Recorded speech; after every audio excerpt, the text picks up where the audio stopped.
After having gone all in on Biden, and then even more all in on Kamala Harris after George Clooney helped organize the coup on Biden, Hollywood is today in shock. Because no matter how much they donated, no matter how much they embarrassed themselves to their audience and to the world in cringe-worthy endorsements, Trump still won, and he did so decisively. Now, Hollywood has to come to terms not only with 4 new years of Trump, but with a populace that has rejected the ideology Hollywood has been pushing wholesale. Let's dive in.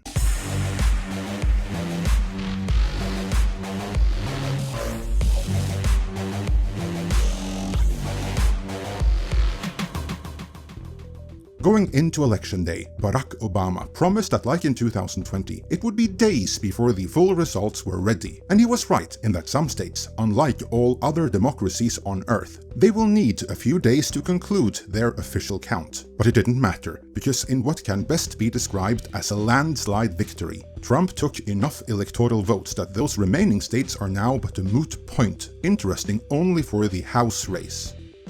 But Trump didn't just win the Electoral College, he also won the popular vote, and by a substantial margin, giving him a mandate from the populace to do everything he set out to do. More than anything else, that is what should concern Hollywood, because while they won't admit it yet, at least not in public, that means Trump has the American populace with him in his plight to end all things woke. And that would be the very wokery that Hollywood has pushed so hard in recent years. Turns out they weren't on the right side of history after all. That means Trump's win isn't just the Democrats' loss, it is the public rejection of everything Hollywood has been pushing. Let's look at some of these early reactions.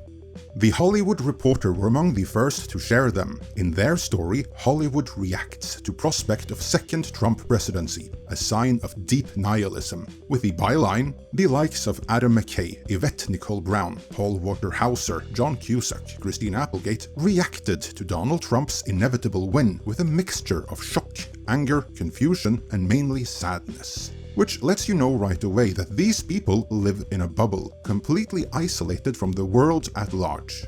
Published before the result was official, yet no longer in doubt, the story reads, "Let the Democrat dooming begin."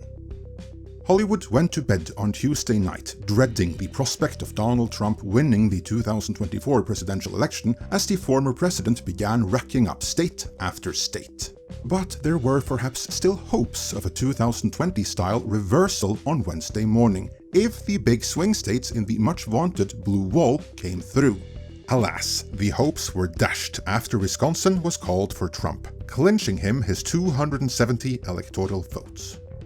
Jumping forward a bit, Oscar-nominated filmmaker and activist Adam McKay didn't hold back on X, delivering an excoriating takedown of the Democrat establishment. Who would have guessed lying about Biden's cognitive health for 2 years, refusing to do an open convention for a new nominee, never mentioning public healthcare and embracing fracking? The Cheneys, a year-long slaughter of children in Gaza wouldn't be a winning strategy. Anyone with half a brain? McKay wrote. The Don't Look Up director added, "But I thought liberals' whole thing is being smart." It's not. They actually just blindly cheer the parade of rickety optics wrapped up in New York Times fonts that is the modern Dem Party. Well, at least it's time for the dusty hacks and careerists to spread their feathers wide post-election and blame Russia and third-party candidates. That should fix things. Well, isn't that interesting? McKay is angry, but not at Trump, not at the Republicans, not at the people, but at the Democrat establishment. This honestly doesn't surprise me. Let's move on. David Sirota, a journalist and former Bernie Sanders advisor who co-wrote the Oscar-nominated screenplay for Don't Look Up with McKay, was his usual blunt self on social media, tweeting, "This is a very bad night. Some of us spent years warning Dems to take working-class politics more seriously and to not tout neocons. We did so in hopes of avoiding this, and yet we were vilified as traitors by Dem elites and liberal pundits. There's a lesson here."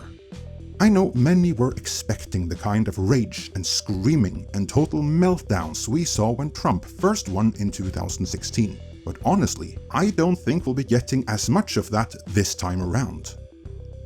Not saying there won't be any. We're about to see some shortly here, but I don't think there will be all that much, and even less of it will be organic.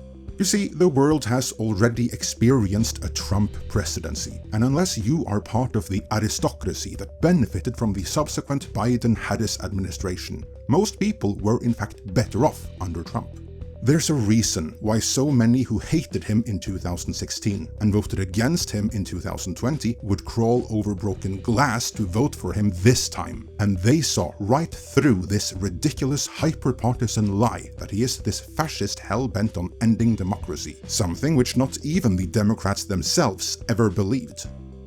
To illustrate how obvious the lies from the Democrat establishment were, before we move on with more reactions, let's briefly revisit a clip from someone not at all a fan of Trump, from just after the assassination attempt, but before the coup against Biden and elevation of Kamala Harris. Yeah, and there's a difference between Democratic voters, Democratic politicians overall, and specifically Democratic politicians who might challenge Joe Biden.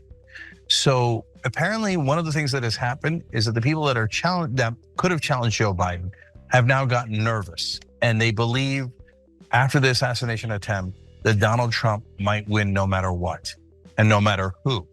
So then they think, well, who cares about Democratic voters and democracy and all those things that we were BSing about? So what they actually care about is their own careers. So they think, well, I don't want to burn my chances against Donald Trump, who now looks really strong, so I'll wait till 2028. And so if they really think democracy is on the line, there isn't going to be a 2028. So obviously they never meant it. They were lying all along just as a political punchline. See that? Democracy was never in danger. And indeed, other world leaders are kissing Trump's ring as we speak. Still, you have some people that fully bought into the overt lies from the Democrat Party. Many of them are in Hollywood, and they're featured in this very article.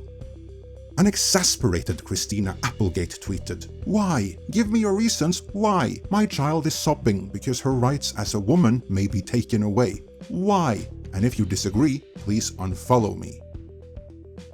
No, Christina, Trump isn't banning abortion wholesale. That's a lie the Democrats told you and your daughter. He's leaving it to the states.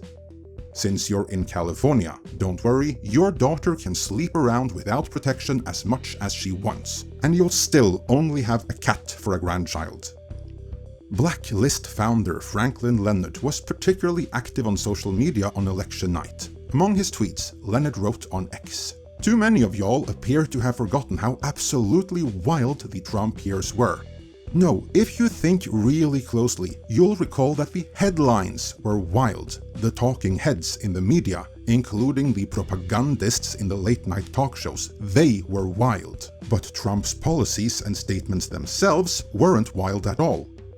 Others in Hollywood had issues with X no longer being a Democrat echo chamber. David Simon, the creator of The Wire, Treme and The Deuce, aimed his fury at the X platform in particular. On Tuesday night, Simon tweeted that Hellsite X would become a rancid cesspool of lies and disinformation tonight and through the next several days.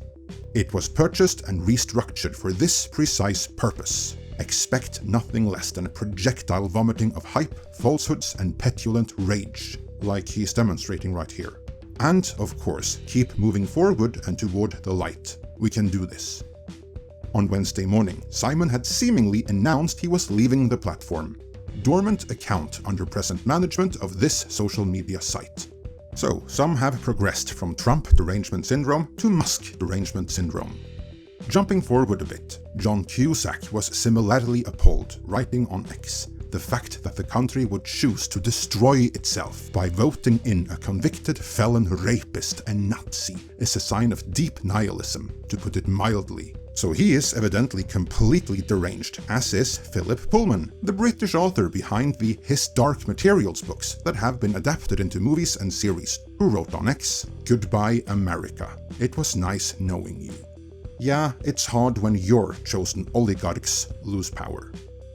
I'm sure there will be plenty more such reactions, but until they are in, let me know your thoughts on this in the comments.